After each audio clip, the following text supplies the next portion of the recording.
প্রভুজি, এই মন্দিরটাকে কি মন্দির বলা হয়? চন্দন মন্দির। অসাধারণ স্থাপত্য কলার অনন্য নিদর্শন এই মন্দিরটি। মন্দিরের চূড়ায় এবং দেওয়ালে বিভিন্ন দেবদেবী এবং লতায় পাতায় অলঙ্কৃত এই মন্দিরটি।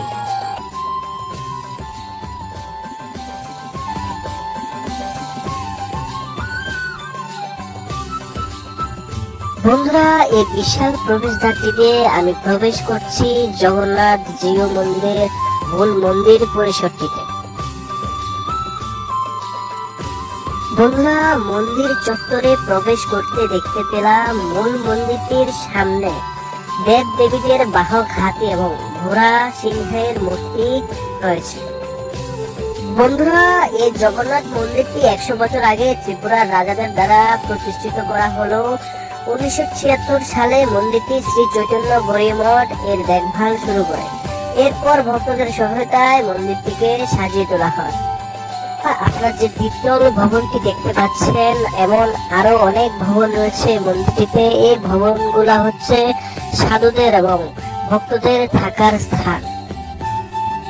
বন্ধুরা, এই ভবনটি হচ্ছে সংকীর্তন ভবন এবং সন্ধ্যাবেলায় ভক্তরা আলো জ্বালিয়ে সবাই সন্ধ্যা আরতিতে অংশ নিতে শুরু করেন।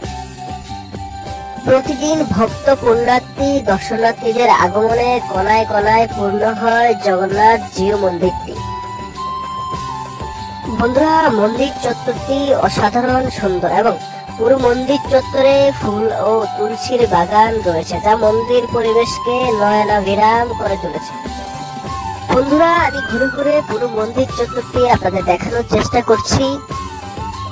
বন্ধুরা, দেখতে পাচ্ছেন এখানে দেওয়ালে কি সুন্দর ভাস্কর্য ফুটিয়ে তোলা হয়েছে। এখানে একদল সাধু হরে কৃষ্ণ সংকীর্তন করছেন এবং মাঝি নৌকা দিয়ে পার করছেন। আমি এখন চলে যাচ্ছি মূল মন্দিরটির থেকে একদম পিছের দিকে এবং পিছনের দিকে যেতে আমি দেখতে পেলাম ভোজনালয় এবং ভোজনালয়ের যে দেওয়াল রয়েছে সে দেওয়ালে শ্রীকৃষ্ণের যে অবতার রয়েছে সে অবতার গুলিকে সুন্দরভাবে দেওয়ালে মূর্তির মাধ্যমে ফুটিয়ে তোলা হয়েছে। ভগবান শ্রীকৃষ্ণের নরসিংহ অবতার এবং তার পাশে রয়েছে ভগবান শ্রীকৃষ্ণের বরাহ অবতার এবং তার পাশেই কুর্ম অবতার এবং সর্বশেষ যে দেখতে পাচ্ছি সেটি হচ্ছে মৎস্য অবতার।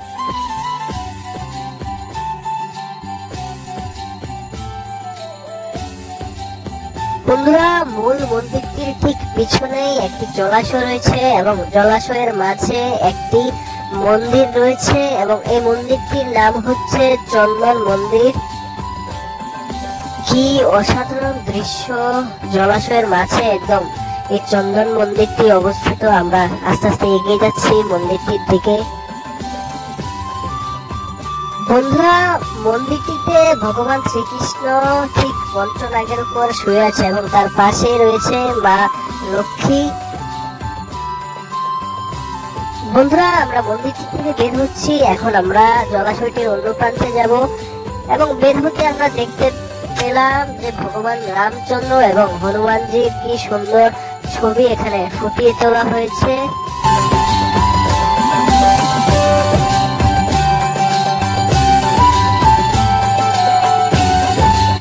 বন্ধুরা, আমরা চলে এসেছি জলাশয়টির অন্য এক প্রান্তে এবং দেখতে পাচ্ছেন এখানে একটি গোশালা রয়েছে এবং গোশালায় যে গোমাতাগুলি রয়েছে এগুলি কিন্তু মন্দিরের যারা রয়েছেন সাধুরা তারাই কিন্তু এখানে পালন করে। এবং বন্ধুরা, আমি দেখানোর চেষ্টা করছি যে জলাশয়ের জলে কি সুন্দর মাছ সেখানে দেখা যাচ্ছে।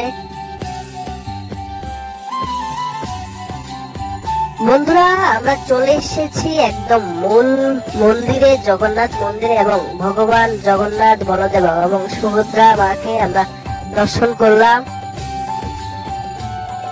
বন্ধুরা, আমরা মূল মন্দিরটি দর্শন করে আমরা মন্দিরের ডান পাশে চলে গেলাম এবং সেখানে শ্রীকৃষ্ণ লীলা প্রদর্শনীতে আমরা দেখতে পেলাম শ্রীকৃষ্ণের যে লীলা রয়েছে সেই লীলাগুলিকে মূর্তির মাধ্যমে খুব সুন্দরভাবে ফুটিয়ে তোলা হয়েছে।